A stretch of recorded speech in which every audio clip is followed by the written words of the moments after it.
आपका विधायक घोषणा करो ना, उस कमबख्त को निकालो पार्टी से और उसको एक बार यूपी भेज दीजिए, बाकी उपचार हम अपने आप करवा लेंगे।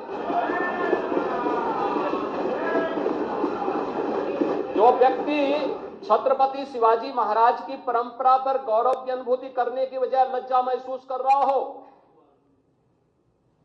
और औरंगजेब को अपना नायक मान रहा हो, क्या उसको भारत के अंदर रहने का अधिकार होना चाहिए क्या?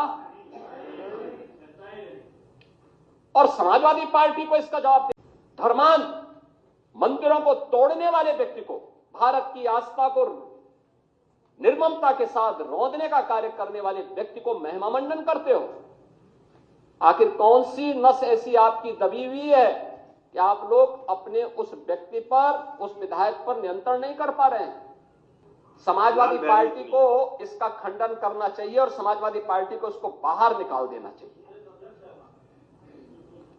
चाहिए बाहर, या यहां बुलवाइए सम्मेलन में।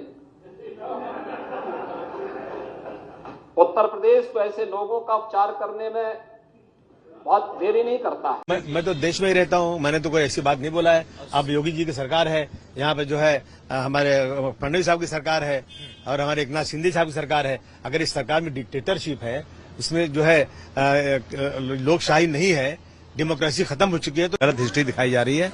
औरंगजेब रहमतुल्लाह अलैह ने बहुत सारी मंदिरें बनवाई हैं और आप बनारस में जाकर देखेंगे, एक बच्ची, पंडित की बच्ची को जब उनका ही एक सिपाही सालार उसके साथ शादी करना चाहता था, उन्होंने उस सिपाही सालार को 2 हाथियों के बीच पैर बांध करके वो मार दिया और उन पंडितों ने उनके लिए एक मस्जिद बना के दिया वहां पर। क्या बात करते हैं, ये गलत हिस्ट्री दिखाई जा रही है। तो क्रूर शासक नहीं मानते हैं? नहीं, मैं नहीं मानता, बिल्कुल नहीं, मैं बिल्कुल क्रूर शासन नहीं मानता। तो संभाजी के साथ क्या किया होता है? संभाजी, अरे सिर्फ लड़ाई सुनिए ना, ये जो है उस वक्त लड़ाई थी, राजकाज की लड़ाई थी, समझा आपने? कोई हिंदू मुस्लिम की लड़ाई नहीं थी उसमें। जो हुआ वहाँ पे तो औरंगजेब ने ये कहा था कि तुम मुस्लिम धर्म स्वीकार लो, तो ये धर्म की लड़ाई नहीं हुई तो कौन सी हुई? नहीं, देखिए ऐसा है कि औरंगजेब की फौज में हिंदू थे और जो है छत्रपति शिवाजी के महाराज के सिपाही सारा मुस्लिम थे।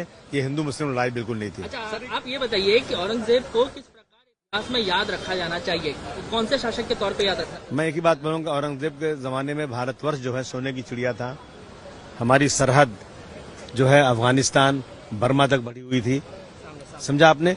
और इसी को देख के अंग्रेज यहाँ आया था, एक इंसाफ पसंद बादशाह था वो। इसको जबरदस्ती के हिंदू मुस्लिम करके नफरत वाला कमबख्त किसी को पैदा न हो।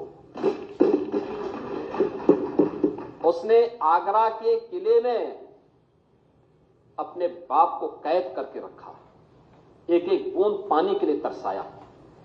और अगर इनको औरंगजेब पर गौरव की अनुभूति होती है तो ये लोग कम से कम पटना की खुदाबख्त लाइब्रेरी में जाकर के एक बार शाहजहां की ही जीवनी को पढ़ लें, देख लें, उसकी पीड़ा को देखें।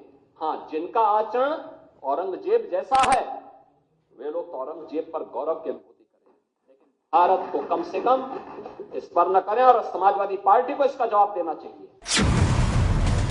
यूपी की विधानसभा में समाजवादी पार्टी के विधायकों के बीच खड़े होकर सीएम योगी ने सीधे चेतावनी दे डाली, औरंगजेब का नाम लेने वालों की जगह भारत में नहीं है। साथ ही साथ सीएम योगी ने ये भी कहा कि औरंगजेब का पिता शाहजहां तो खुद हिंदुओं की तारीफ करता था।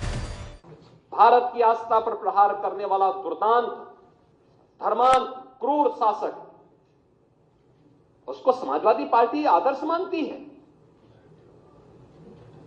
जो भारत को रौंदने के लिए आया था, जजिया कर लगा रहा था, भारत का इस्लामीकरण कर रहा था। कोई सभ्य मुसलमान भी अपने पुत्र का नाम औरंगजेब नहीं रखता, क्योंकि इसे मालूम है यथा नाम तथा काम। अगर ऐसा नाम रखेंगे तो फिर एक एक बूंद पानी के लिए तरसना पड़ेगा। और शाहजहां ने भी अपनी जीवनी में लिखा है, उन्होंने कहा है तुमसे अच्छा तो ये हिंदू